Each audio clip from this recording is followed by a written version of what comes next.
जी छे यज्ञनी रक्षा माटे लई जाय छे। बहु जाणीती कथा छे। रस्तामां ताड़िका मळे छे।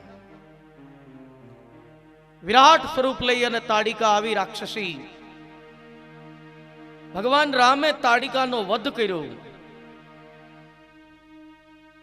विश्वामित्रे जोयुं के एक ही बान प्राण हरि लीन्हा दीन जानी निज पद दीन्हा। હવે પ્રતીતિ થઈ કે આ બ્રહ્મ છે। તાડિકાને મારી અને એનું ઉત્તમ પદ એમને આપ્યું। એમની જ્યોત ભગવાન રામમાં સમાઈ ગઈ। અદ્રશ્ય જોઈ અને સંશય મટી ગયો કે આ બ્રહ્મ છે। પ્રભુ ઋષિઓના યજ્ઞની રક્ષા કરે છે। મારીચ અને સુબાહુ આવ્યા। મારીચને 400 જોજન દૂર ફેંકી દીધો। ભગવાને વિચાર્યું આનું હજુ કામ છે। આગળ જતા સુબાહુનો વધ કર્યો।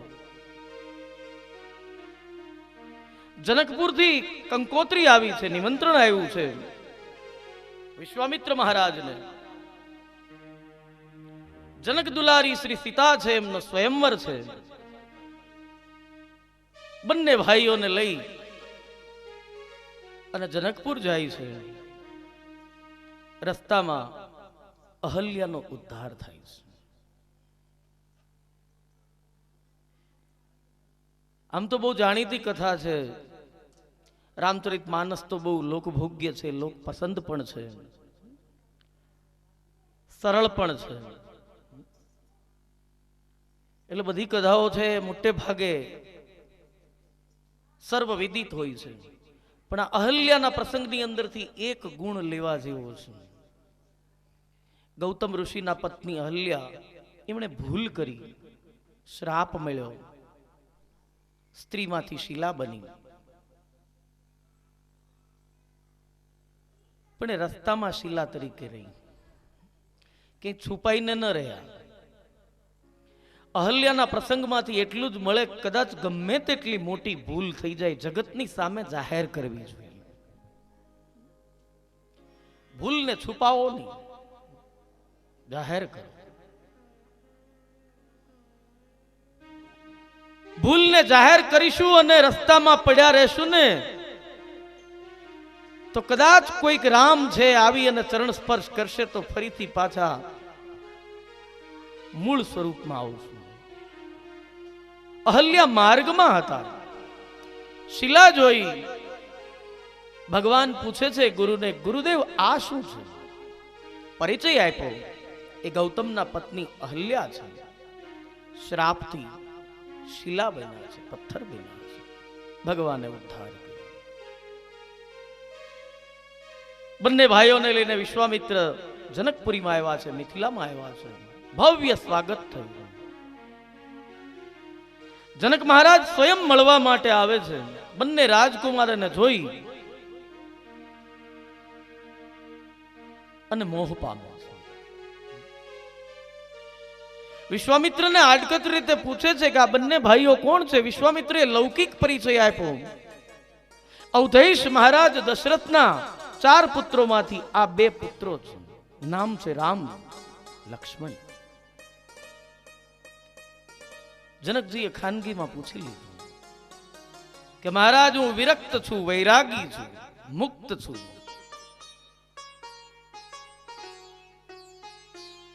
મને લૌકિક સુખોમાં કે લૌકિક લોકોમાં ક્યારેય રાગ નથી થતો, પણ આ 2 રાજકુમારોને જોઈને મારું મન આકર્ષિત કેમ થાય છે? સમજુ માણસને ઈશારો જ હોય। વિશ્વામિત્રજીએ પણ કહ્યું કે તમે જે વિચારો છો એ બરાબર છે। સ્વાગત કર્યું। ભગવાનનું શ્રી સીતાજી સાથેનું પહેલું વહેલું મિલન પુષ્પવાટિકામાં।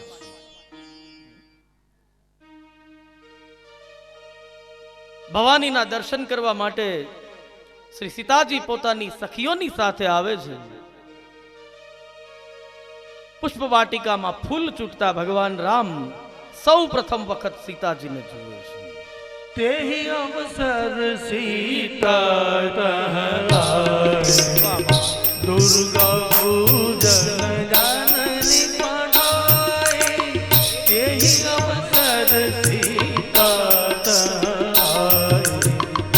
दुर्गा पूजन जाननी पढ़ाए, संग सखी सब सुवल जाने, संग सखी सब सुवल जाने, गावहि गीत मनोहर गाने, गावहि गीत मनोहर गाने, यही अवसर सीता तहाई। दुर्गा पूजन जाननी पढ़ाई, दुर्गा पूजन जाननी पढ़ाई। શ્રી સીતાજીએ ભગવાન રામના દર્શન કર્યા. રામચરિત માનસમાં લખ્યું છે કે ભગવાનના દર્શન કર્યા પછી એમણે આંખો બંધ કરી દીધી. આપણે પરમ દિવસની કથામાં પણ કહેલું કે યોગી જ્ઞાની ભગવાનમાં સમાઈ જાય છે, ભક્ત ભગવાનને પોતાનામાં સમાવે છે. સીતાજીએ દર્શન કરીને આંખ બંધ કરી. સીતાજી ભક્તિ રૂપા છે. ભક્તિ હંમેશા પ્રભુને પોતાનામાં સમાવે, હૃદયમાં આરૂઢ કર્યા. માં ભવાનીને પ્રાર્થના કરી આવતીકાલના સ્વયંવરની અંદર, મારા સ્વયંવરની અંદર વિજેતા રામચંદ્રજી જ થાય. સુંદર મજાની સ્તુતિ કરી છે. जय जय गिरिवर राज किशोरी, जय जय गिरिवर राज किशोरी, जय महेश मुख चंद्र चकोरी, जय महेश मुख चंद्र चकोरी, जय गज बदन षडानन माता, जय गज बदन षडानन माता, जगत जननी दामिनी श्रुति गाता, जगत जननी दामिनी श्रुति गाता, नहीं तब आदि मध्य अवसाना, नहीं तब आदि मध्य अवसाना, जय जय गिरिवर राज किशोरी, जय जय गिरिवर राज किशोरी। માતા ભવાનીને પ્રાર્થના કરી. અહીં ક્રમ પણ સુંદર બતાવ્યો. આમાંથી સીતાજી છે ને જનકની પુત્રી છે. એમણે ક્રમ બહુ સરસ રીતે બતાવ્યો. કોઈ પણ ભવાની માતા જગદંબા છે, પણ છેલ્લે તો સ્ત્રી ચરિત્ર છે, શક્તિ છે. કોઈ પણ સ્ત્રી પાસેથી આશીર્વાદ લેવા હોય કે એમની ફેવર લેવી હોય તો શું કરવું જોઈએ, શ્રી સીતાજીએ બતાવ્યું. શરૂઆત ક્યાંથી કરી? જય જય જય ગિરિરાજ કિશોરી. કોઈ પણ સ્ત્રીને પહેલા વેલા એના પિયરની પ્રશંસા કરો એટલે ગમે. ગિરિરાજ કિશોરી, પિતાના નામથી સંબોધન કર્યું. અને પછી જય મહેશ મુખ ચંદ્ર ચકોરી, પછી પતિની પ્રશંસા કરો અને પછી એમના પુત્રોની પ્રશંસા કરો. કોઈ પણ સ્ત્રી છે એમની પાસેથી આશીર્વાદ જોઈતા હોય કે એમની પ્રસન્નતા આપણે ચાહતા હોય તો બસ આ ત્રણ કામ કરો. શ્રી સીતાજીએ સમજાય. સ્વયંવર થયો, ધનુષ્ય ભંગ થયો, અનેક રાજાઓએ બળવો કર્યો, એ બળવાને દબાવી દેવામાં આવ્યો. સીતાજીનો વિવાહ ભગવાન રામચંદ્રજી સાથે થયો. બાકીની ત્રણ કન્યાઓ છે એમના પણ ત્રણેય ભાઈઓ સાથે ઘડિયા લગ્ન લેવાયા. ઉર્મિલાજીનો વિવાહ લખનલાલની સાથે, માંડવીજીનો વિવાહ ભરતજીની સાથે અને શ્રુતકીર્તિ એમનો વિવાહ શત્રુઘ્નની સાથે કરવામાં આવ્યો. જાન તેડાવવામાં આવી, રંગે ચંગે વિવાહ સંપન્ન થયો. 1 મહિનો સુધી જાન રોકાણી હતી એવું લખ્યું છે. 1 મહિના જનકપુરના નગરવાસીઓએ ભવ્ય સ્વાગત, ખૂબ રોકાયા. આપણે જેમ અહીંયા કથામાં કોઈકની રસોઈ હોય છે ને, એમ બધા નગર શ્રેષ્ઠીઓ ને બધા જનકપુરના નગરવાસીઓના ઘરે ઘરે ઇન્દ્ર કરતા પણ વધારે અધિક સંપત્તિ હતી. બહોળી જાન છે એમને. રોજ કોઈકની આજે અમારું માન રાખો, આજે અમારું માન રાખો, આજે અમારું માન રાખો. હેતુ તો એ છે કે આપણી જાનકી એટલા દિવસ વધારે મેથિલામાં રોકાય. અશ્રુભીની આંખે માતા સુનૈના અને પિતા વિદેહરાજ જનકે પુત્રીઓને વળાવી છે. અયોધ્યામાં પણ એટલું દિવ્ય અને ભવ્ય સ્વાગત થયું. ચોમેર આનંદ, પણ એ આનંદ લાંબો સમય ટકી ન શક્યો. મહારાજ દશરથે વિચાર્યું કે હવે પાછલી અવસ્થા આવી છે, મારા પુત્ર રામનો રાજ્યાભિષેક કરી દઉં. નિર્ણય કર્યો, હવે આપણા રામભદ્ર છે રાજા થવાના છે. અયોધ્યામાં ચારે તરફ દીપ પ્રગટ્યા, પ્રસન્નતા ભરેલો માહોલ. અને એ વચ્ચે મંથરાની ચડામણી થી કઈ જે છે એમણે 2 વચનો માંગ્યા.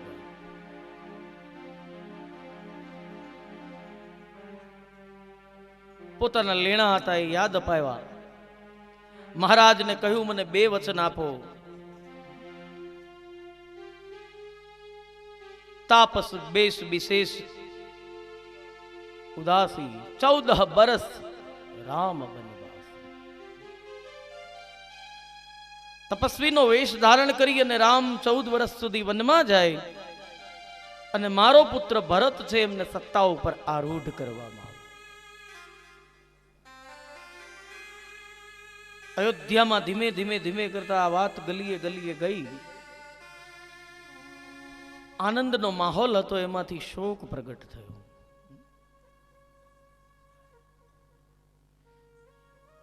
સવાર પડી,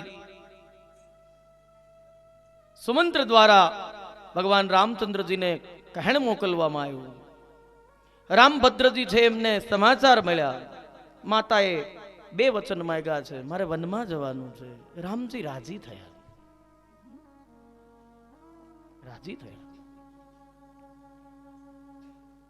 કે માતાએ મારા ઉપર અનુગ્રહ કર્યો, હું વનમાં જઈશ, 14 વર્ષ સુધી રહીશ. મને સંતોનો, ઋષિઓનો અને ત્યાં જે સામાન્ય પ્રજા છે એ બધાનો લાભ મળશે, ત્યાં હું રહીશ. ભરત અને શત્રુઘ્ન તો મોસાળમાં છે, પણ લખનલાલ છે એમને સમાચાર મળ્યા, એ પણ તૈયાર થયા. માતા સુમિત્રાને કહે છે, માતા હું પણ ભાઈની સાથે વનગમન કરવા ઈચ્છું છું, હું એમની સેવા કરીશ.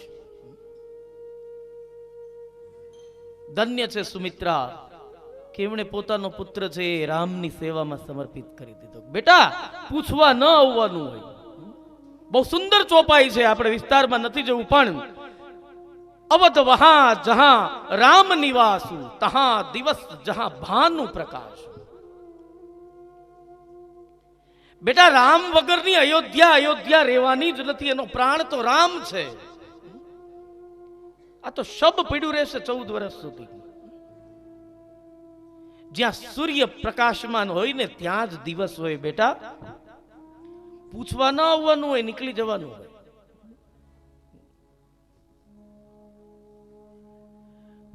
રામચરિત માનસમાં 7 સોપાન છે, જેને આપણે કાંડ કહીએ છીએ. પણ રામચરિત માનસના જો 7 ભાવ અલગ કરવા હોય ને, તો સાહેબ રામ જેવો તમને ક્યાંય સ્વભાવ નહીં જોવા. રામભદ્ર. ગુરુ વશિષ્ઠ પણ એમને કહે છે કે જાસુ સ્વભાવ અરિહી અનુકૂલા, જેનો સ્વભાવ શત્રુની સાથે પણ અનુકૂળ થઈ જાય એ રામભદ્ર છે. રામજીનો સ્વભાવ, ભરત ભૈયાનો ભાવ. ભરતજીનું પાત્ર એટલું અદ્ભુત છે સાહેબ, એટલો ભાવશીલ છે. ભરતજી બોલે છે ને તો પણ આંખમાંથી આંસુ નીકળે, સામાન્ય રીતે સંપૂર્ણ દ્રવિત હૈ ભરતજી. રામજી જેવો સ્વભાવ નહીં મળે, ભરત જેવો ભાવ નહીં મળે, કૌશલ્યા જેવો સમભાવ નહીં મળે. સમભાવ. રામજીએ માતા કૌશલ્યાને કહ્યું ને કે પિતાની આજ્ઞા છે, મારે 14 વર્ષ વનમાં જવાનું છે. પછી પૂછ્યું, મહારાજ તો તારો રાજ્યાભિષેક કરવાના હતા બેટા, તો આ શા માટે? તો કહ્યું કે માતા કઈ છે ને એમણે વરદાન માંગ્યા ને, વરદાનમાં માંગ્યું ને એટલે. અને આ સાંભળતા જ કેટલો સમભાવ. કૌશલ્યાજીએ કહ્યું કે જો તારા પિતાએ એકલાએ વનમાં જવાનું કહ્યું હોત તો મેં કદાચ વિરોધ કર્યો હોત, પણ માં કઈ પણ કહેતી હોય તો એમાં જ તારું કલ્યાણ છે.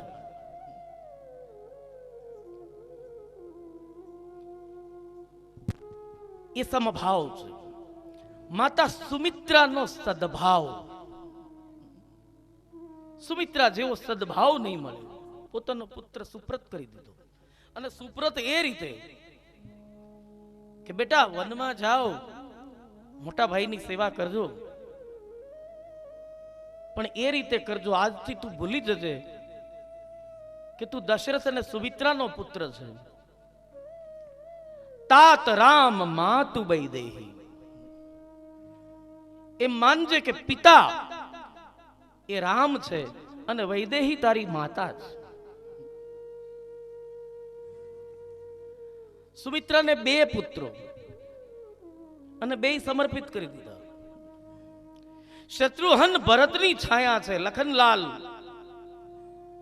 રામભદ્રની છાયા છે, બંને છે સમર્પિત કરી દીધા. એ માતા સુમિત્રાનો સદભાવ છે. રામચરિત માનસમાં શૂર્પણખા જેવો કુભાવ નહીં દેખાય, એ કુભાવ છે. મંથરા જેવો દુર્ભાવ નહીં દેખાય, અને લખનલાલ જેવો પ્રભાવ નહીં દેખાય. બિલકુલ શૌર્ય. પછી સામે લંકાના મેદાનમાં ઇન્દ્રજીત હોય તો પણ ભલે, અને પછી જે સસરા થયા એ જનક મહારાજ હોય તો પણ ભલે. લખનલાલનો પ્રભાવ જ અલગ છે. શેષ નારાયણનો અવતાર છે. શેષ છે.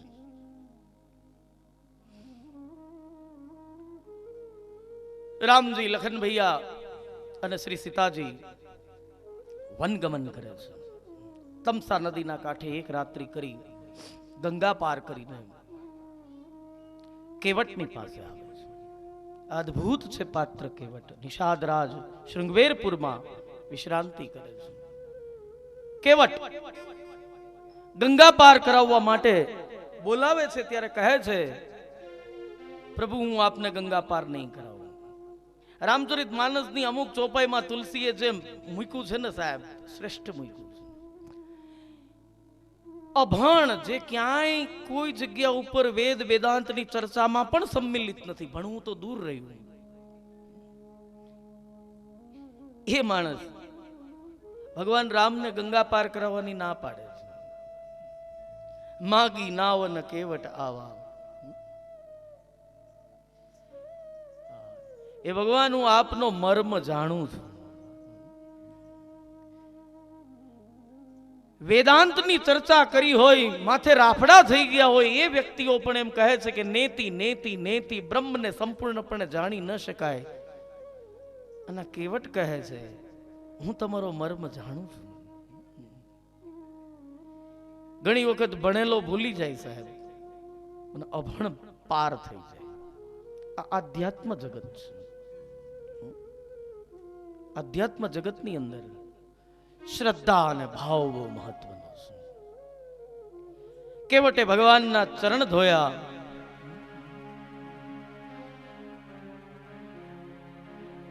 ગંગા પાર કરાવી, ભગવાન ચિત્રકૂટની ઝૂંપડીમાં રહે છે.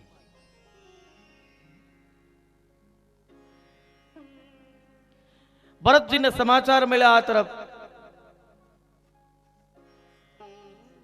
રામ લખન વૈદેહીના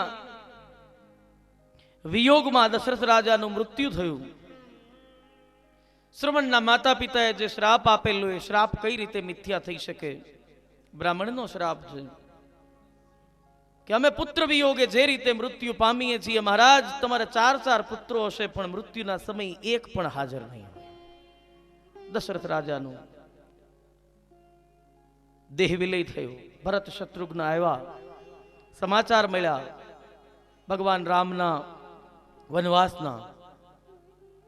સમગ્ર સેના અને સમસ્ત અયોધ્યાને લઈ અને ચિત્રકૂટમાં જાય છે. ભગવાન રામને વિનવે છે. રામજીએ ધર્મ સમજાયું. અહીં જ જનક મહારાજ પણ આવે છે. શ્રી સીતાજી સાથે મિલન થાય છે. ભરતજી પાદુકા લઈને આવે છે. અયોધ્યાની રાજગાદી ઉપર પાદુકાને બિરાજમાન કરે છે. પોતે નંદીગ્રામ વસાવે છે અને ત્યાં સંન્યસ્ત જીવન જીવે છે. આ ગ્રંથો મને તમને એ જ સમજાવે છે સાહેબ. એક તરફ મહાભારત આપણો એક બહુ મોટો ગ્રંથ અને બીજો રામાયણ. એક જગ્યાએ એક ગાદી છે ને 105 ભાઈઓ છે હસ્તિનાપુર માટે, અને દરેક કહે છે આ અમારી છે, આ અમારી છે, આ અમારી છે, આ મને મળે, આ મને મળે, આ મને મળે. મારું મારું જ્યાં થાય ને ત્યાં મહાભારત થાય. અને કુરુક્ષેત્રના યુદ્ધની અંદર સમસ્ત હોમાઈ ગયું. એ તો કહેવા માટે આપણે એમ કહીએ છીએ કે પાંડવોનો વિજય થયો. યુદ્ધમાં વિજય કોઈનો થતો જ નથી, બંને બાજુ પરાજય જ હોય છે. વીર અભિમન્યુ કે ઘટોત્કચના બલિદાન પછી કદાચ હસ્તિનાપુરની ગાદી મળે તો પણ સાહેબ આનંદ તો નહીં જ અપાવી શકે. ગુમાયું છે બંને પક્ષો. અને બીજો ગ્રંથ આપણી પાસે છે રામાયણ. અયોધ્યાની રાજગાદી એમનેમ પડી છે. ચારેય ભાઈઓ છે એમ કહે છે મારે નથી જોતી, આ મારા ભાઈની છે.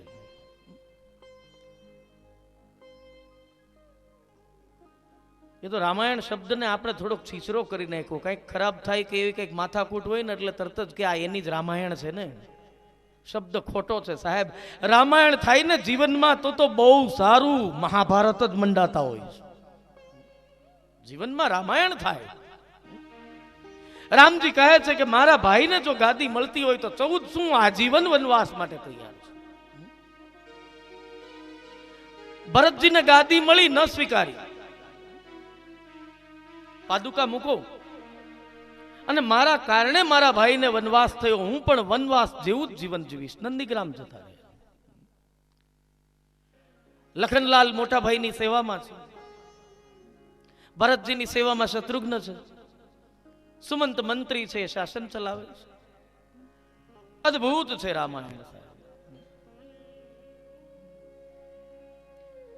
અમે નિજ ધર્મ પર ચલના સિખાતી રોજ રામાયણ.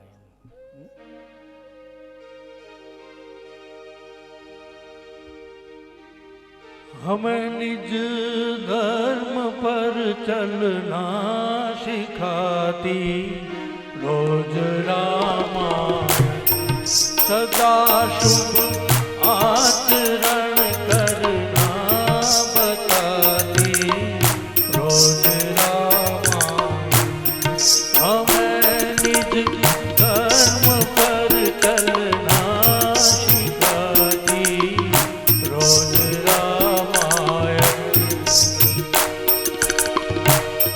जिन्हें संसार